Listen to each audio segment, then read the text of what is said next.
जय मंगला music DJ Kanchan Raj नीम चौक चौसीमा वैशाली।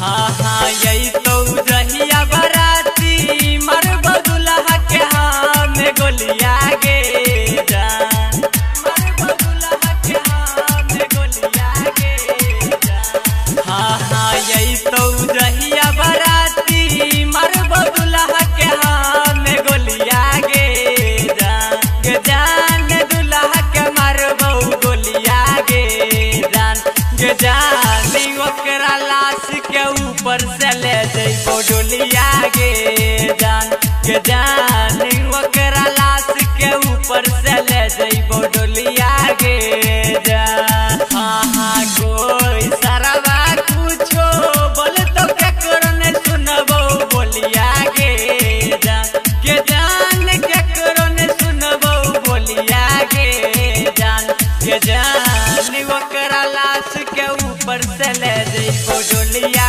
गे जान ओकरा लाश के ऊपर से ले जइबो डोलिया गे जान।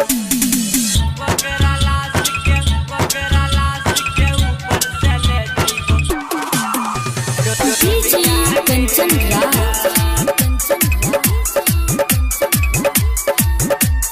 नीम चौक चौसीमा वैशाली। हाँ हाँ मरबा में करबो लफरा सुन देखतौ पूरा टोलिया गे जान देखतौ पूरा टोलिया गे जान। हाँ हाँ मरबा में करबो लफरा सुन देखतौ पूरा टोलिया गे जान देखतौ पूरा टोलिया गे जान ओकरा लाश के ऊपर से ले जइबो डोलिया गे जान ओकरा लाश के ऊपर से ले जइबो डोलिया गे जान। हाँ हाँ केकरो से नाही डरबो खेलबो खून के हमें होलिया गे जान खून के हमें होलिया गे जान ओकरा लाश के ऊपर से ले जइबो डोलिया गे जान ओकरा लाश के ऊपर से ले जइबो डोलिया गे जान। ओकरा लाश के ऊपर से ले जइबो डीजे कंचन राज नीम चौक चौसीमा वैशाली।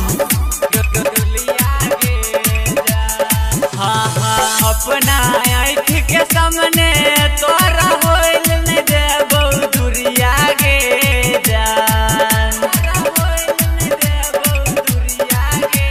हाँ हाँ अपना आँख के सामने तोरा होइल नहीं देबो दुरिया गे जान होइल नहीं देबो दुरिया गे जान ओकरा लाश के ऊपर से ले जइबो डोलिया गे जान ओकरा लाश के ऊपर से ले जइबो डोलिया गे जान। हाँ हाँ कुंदन सुनील कृष्णा कहो राइटर विकेश बिहारिया गे जान कहो विकेश बिहारिया गे जान ओकरा लाश के ऊपर से ले